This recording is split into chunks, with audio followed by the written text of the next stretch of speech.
Good morning and welcome to Arise News Now. I'm Gavin Ramjohn in London. It's Saturday the 13th of July and our top story at this hour.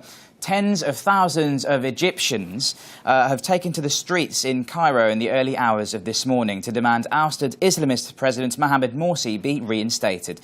But there have been none of the deadly clashes that swept Egypt a week ago. It's been 10 days since the military overthrew Egypt's first freely elected president. And almost 2 weeks on the fence, Washington has joined the Muslim Brotherhood and Germany in calling for Morsi's immediate release. Paul Chapman reports. Supporters of Egypt's ousted president packed the area around the Rabaa Arawiya Mosque in Cairo in their thousands as they waited for sunset to break their Ramadan fast. They're keeping up this mass vigil to demand the reinstatement of Mohamed Morsi. Morsi's been in detention since he was toppled by the army. On Friday, the US State Department said it agreed with Germany that Morsi should be freed and criticized the arrest of some of his Muslim Brotherhood backers. Still continue to view these as politically motivated arrests and still continue to believe that they should be released. They called for the release of President Mohamed Morsi. Do you concur, or are you likely to do the same thing anytime soon? We do agree. In Tahrir Square, where Morsi's opponents welcome his departure, such opinions were firmly rejected. It is unacceptable that the United States wants to control us. The people have the final word. Nobody needs to tell us where our interests lie. We know better, whether Muslim or Christian. We are all united. What the army did was on behalf of the people. It wasn't a coup. We were the ones who commissioned the army to do so. Judicial sources say Morsi is likely to be charged soon, possibly for escaping jail during the 2011 uprising. He could also face charges of corruption or links to violence. Rescue efforts are continuing to find the passengers of a train that crashed outside Paris.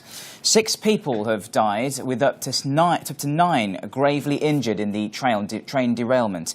The train, which was carrying hundreds of passengers, crashed in Brittany-sur-Orge on Friday, the eve of a major holiday weekend. The crash is the deadliest in France in years.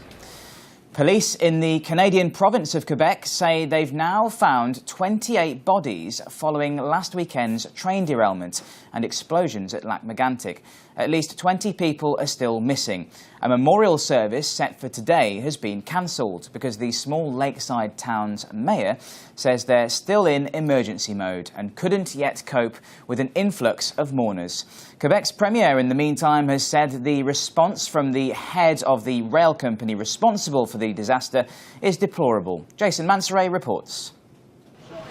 The Quebec Premier, Pauline Marois, has lashed out at the rail company and its boss after their runaway train crashed. Up to 60 people in total are feared to have died when the driverless train with 72 tankers of crude oil derailed and exploded in a fireball in Lac-Mégantic on Saturday. Montreal, Maine and Atlantic Railway Company President Ed Burkhardt visited the town on Wednesday to apologize.